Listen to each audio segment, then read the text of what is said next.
Hi friends, అందరికీ నమస్కారం. Hamsaveni gut YouTube ఛానల్కి వెల్కమ్ ఫ్రెండ్స్, వెల్కమ్. ఇంతవరకు ఎవరైనా నా ఛానల్ని సబ్స్క్రైబ్ చేసుకోకపోతే please subscribe my channel friends.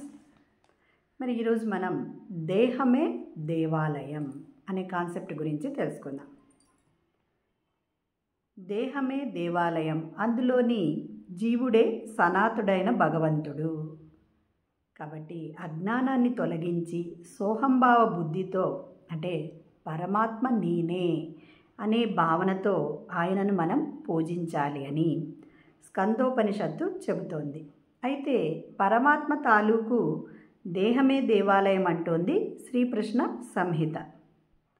దేవాలయంలోని భాగాలను దేహంలోని భాగాలతో పోల్చడాన్ని ఈ క్రింది శ్లోకంలో మనం గమనించి తెలుసుకుందాం ఫ్రెండ్స్.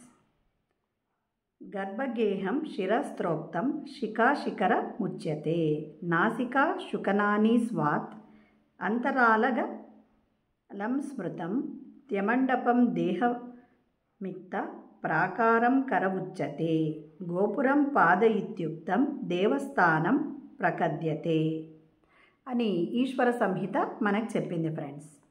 భగవంతుడి గర్భగృహం శిరస్సుగా, శిఖరం శిఖాస్థానంగా, శిఖరం పైన ఉండే శుకనాసిక దేవుని ముక్కుగా, అంతరాలము అంటే మధ్యప్రదేశము కంఠంగా, మండపాలు శరీరంగా, ప్రాకారాలు చేతులుగా, గోపురాలు పాదాలుగా ఈశ్వర సంహిత వర్ణించింది.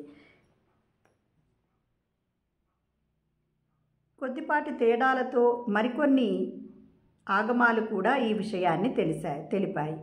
ఏవ హరి సాక్షాత్ ప్రాసాదేత్యేన సంస్థిత, ఆలయ రూపంలో సాక్షాత్తు శ్రీహరి రూపం ఉంటుంది. కాబట్టి దేవాలయంలోని ప్రతి నిర్మాణాన్ని పవిత్రమైనవిగా భావించి నమస్కరించాలి అంటుంది హయశీర్ష సంహిత. అంటే ప్రతి దాంట్లోనూ మనం దేహమే దేవాలయం అని, ప్రతి ఒక్క మరి బాడీలోని పార్ట్స్ని ఆ దేవుని ఆలయంలోని పార్ట్స్గా మనకు చెప్తూ చక్కగా మనము భక్తితో నమస్కరించాలి అని చెప్తూ ఉన్నారు ఫ్రెండ్స్. దేవాలయ ప్రతిష్టాఫలం ఏ విధంగా ఉంటుంది?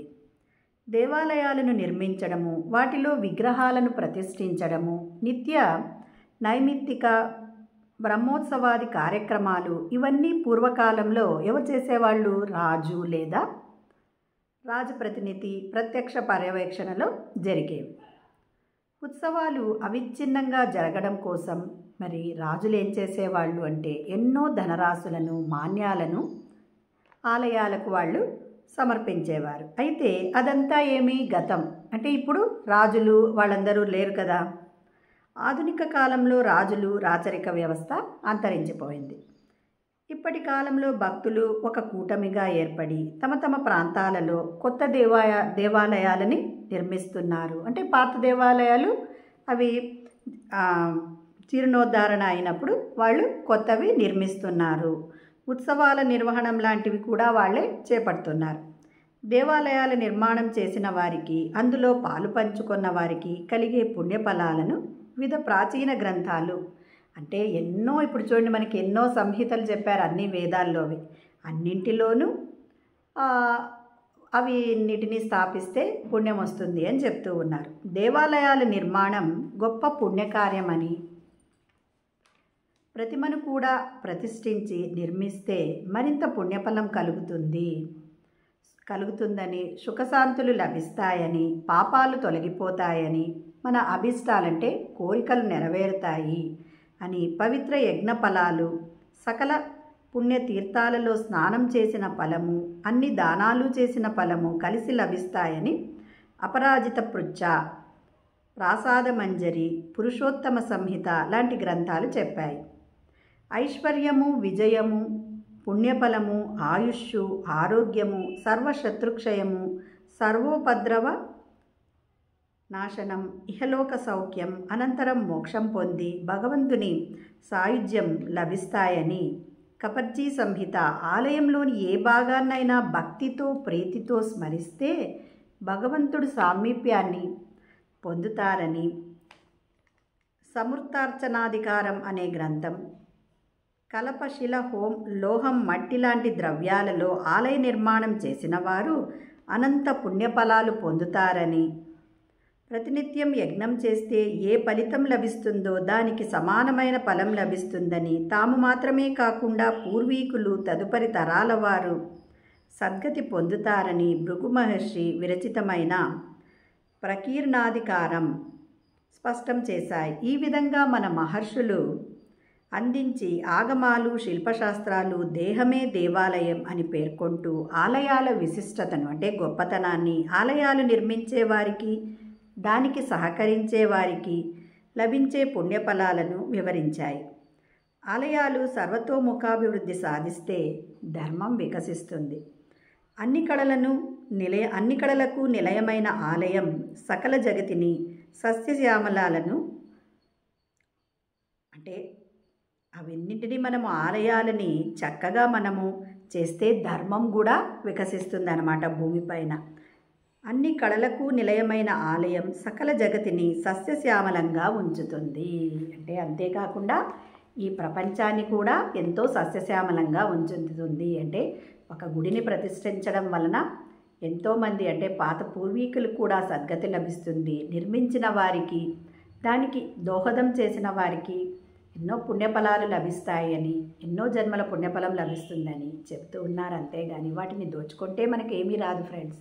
దోచుకుంటే మరి వాళ్ళే కాకుండా వాళ్ళ పిల్లలు వాళ్ళందరూ నాశనం అయిపోతారు. కాబట్టి మనము చక్కగా ఆలయాలను నిర్మించి అంటే అక్కడ ప్రతి దాన్ని మనము భక్తితో నమస్కరిస్తే ఎంతో సద్గతి ప్రాప్తిస్తుంది, ఎంతో పుణ్యఫలాలు లభిస్తాయి ఫ్రెండ్స్. మరి ధ్యానం చేస్తే నువ్వు దేని చేసినా దాన్ని మించిన పుణ్యఫలం లభిస్తుంది ఫ్రెండ్స్. అటు 7 తరాలు ఇటు 7 తరాలు ముక్తిని పొందుతారు ఫ్రెండ్స్. మరి ఇదంతా నేను చెప్పేదంతా వేదాల్లోనే ఉంది. నేను వేరుగా సొంతంగా చెప్పటం లేదు ఫ్రెండ్స్. ఇది కూడా ఈ పుస్తకంలో రాసిందే నేను చెప్పే ప్రతి లైను నా సొంత వాక్యాలు కాదు ఫ్రెండ్స్.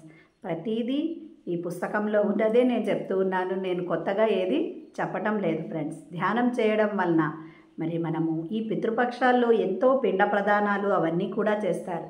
కానీ ఒకరు ధ్యానం చేస్తే అటు 7 తరాలు ఇటు 7 తరాలు కూడా ముక్తిని పొందుతారు అని చెప్తారు ఫ్రెండ్స్.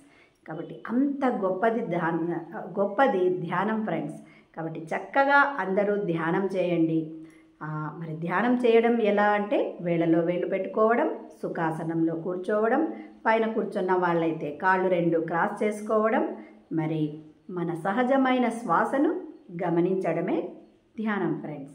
మన వయసు ఎంత ఉంటుందో అన్ని నిమిషాలు ధ్యానం తప్పకుండా 2 సార్లు ప్రతిరోజు చేయాలి.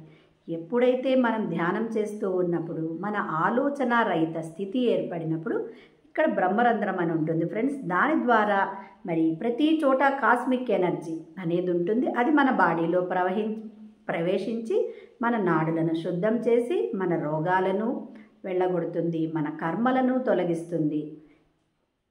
కాబట్టి చక్కగా ధ్యానం చేయండి, ఆనందంగా అద్భుతంగా జీవించండి ఫ్రెండ్స్. Thank you.